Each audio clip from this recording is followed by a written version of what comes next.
अस्सलाम वालेकुम, welcome back to Fatima organic chem. Class 11 के चैप्टर 1 के टॉपिक है law of chemical combination. Law of chemical combination के नाम से ही पता चल रहा है केमिकल का कम्बिनेशन हो रहा है। जब भी किसी चीज़ का कम्बिनेशन होता है तो लॉ को फॉलो किया जाता है। 5 तरह के लॉ हैं जिसमें केमिकल कम्बिनेशन में फॉलो होता है। सबसे पहला लॉ है law of conservation of mass. ये डाल्टन एटॉमिक थ्योरी की डेरिवेशन है। Atom can nether be created नर बी डिस्ट्रॉयड।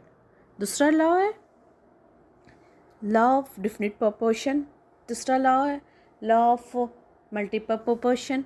और चौथा लॉ है अवोगाद्रो लॉ है। इस तरह की ये 4 या 5 लॉ है टोटल हैं।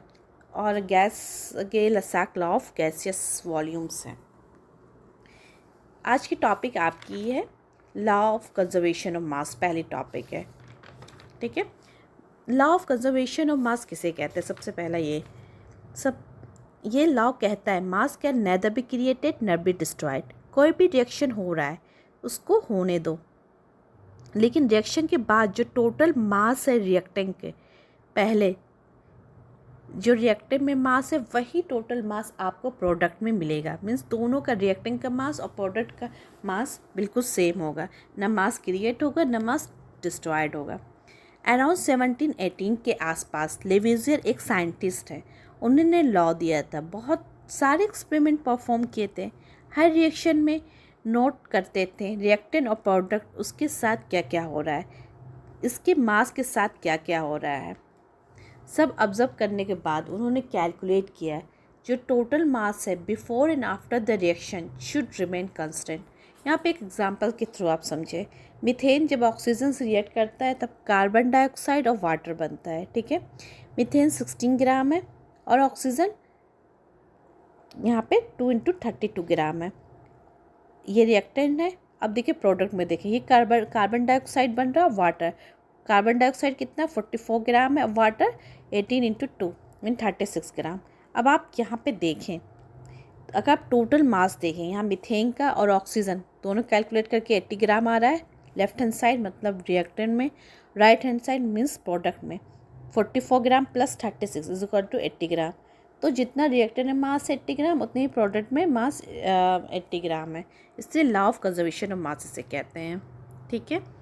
दूसरा लॉ है law of definite proportion, law of definite composition. ये लॉ कहता है compound always contain exactly the same proportion of element by weight। ये लॉ दिया गया था जोसेफ फ्रॉस्ट के द्वारा। मतलब किसी भी कंपाउंड के अंदर जो भी एलिमेंट प्रेजेंट है वही एलिमेंट हमेशा उसमें उसी प्रोपोर्शन में प्रेजेंट होंगे, चाहे हम उसमें कहीं से उठा लें, चाहे आप उसे नाले के पानी से उठाएं या फिर समुंदर के पानी से उठाएं।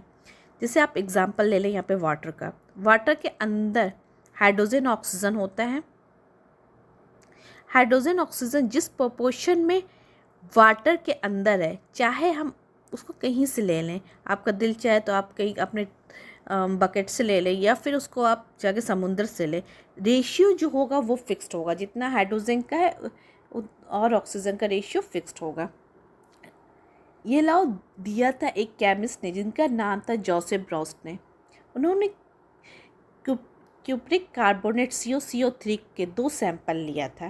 पहला सैंपल जो नेचुरल ऑरिजिन का था, जो खुद से बना था, मतलब उसको बनाया नहीं गया था, नेचुरल था।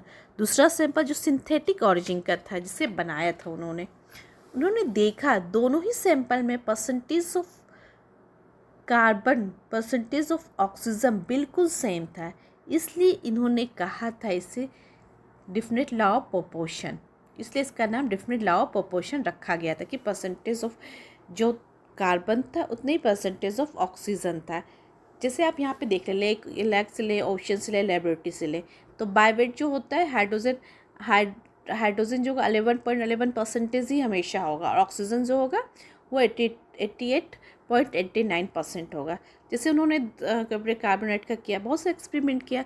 ऐसे आप दूसरा एक्सपेरिमेंट ले लें, कार्बन डाइऑक्साइड का ले लें। 1 ग्राम ऑफ कार्बन डाइऑक्साइड जो है कितना कंटेन करता है 72.7% ऑक्सीजन, और ये कितना कंबाइन कर रहा है, कार्बन कितना कंबाइन कर रहा है, 27.3 1 ग्राम में। अब आप देखिए, अगर आप 16 ग्राम उठा ले रहे कोई चीज़ को, उसी को, तब भी वो उसी अमाउंट में प्रेजेंट होगा, मतलब उसी प्रोपोर्शन में प्रेजेंट होगा।